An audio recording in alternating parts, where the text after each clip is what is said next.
Well, for more on trade, including the TPP, I spoke with Politico's trade reporter, Adam Behsudi. I began by asking about the likelihood of the TPP being ratified in the next few months under the Obama administration or the next president. I mean, if the deal to go into effect, it needs a certain threshold of GDP within the group of 12 countries, and the U.S. by default has to be a part of that initial ratification. If the U.S. and Japan were to ratify it, that would cover what would be needed to put the deal into force. So without the U.S., because economically they're such a huge part, they could not, if Congress were not to pass it, the deal would basically kind of hang in limbo for a long time until it picked back up again. So the lame duck session is really the last shot before, two presidential candidates, either of them take the White House, they're going to either kill the deal outright or have a huge, dramatic new approach towards it that could really restart years and years of negotiations. So that's a very tight window for the president to act in, and I think the hope is that he can still convince Congress to pick that up in those few weeks. Now, another free trade deal that's also been the subject of some concern is NAFTA, the North American Free Trade Agreement. And both Clinton and Trump have said they'll either rewrite or renegotiate at least some of the terms in it. And add to that, on top of that, when it comes to problems, NAFTA is supposed to have this congressional review, which never seems to happen. So what do you see then as the future of NAFTA then?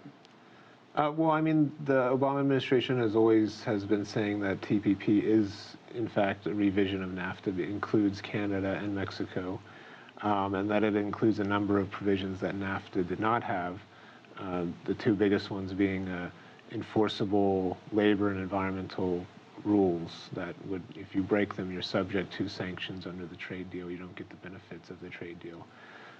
So that's a big talking point for the administration, that the president has made good on his efforts to improve that trading relationship with Canada and Mexico.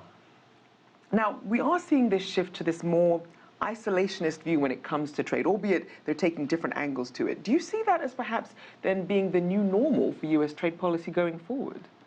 Well, I think if either candidate is elected, you're going to see some sort of standstill on new trade initiatives. I think it's quite likely that Hillary Clinton will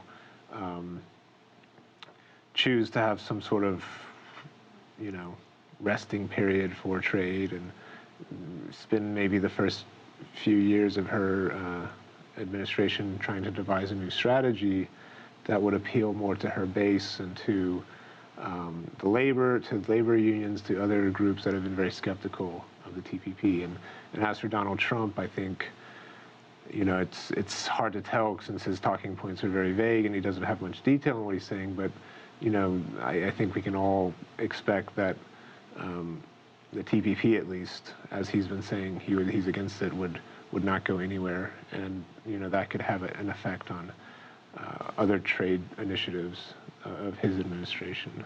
In your conversations with both the U.S. Trade Representative's Office and some of their foreign counterparts, what do they then think about this change of the agenda, this change in tone? I mean, I think there's a acknowledgement that it's definitely affected the ability of the administration to move forward with this trade deal. And the trading partners involved in this deal are definitely concerned, and at this point, maybe near panic over the fact that this deal will probably not go through. And, for some countries that may not be as bad. Peru, for instance, already has a free trade agreement with us. Chile does. But like for Japan, I think there's a lot of concern. A lot of their economic growth and the structural reforms they're making in their economy are based off of expanding trade, and TPP is part of that effort. And they would benefit greatly from the deal as well. So I think depending on where you are in the world, it could be it could have some negative impacts on the economies of those countries.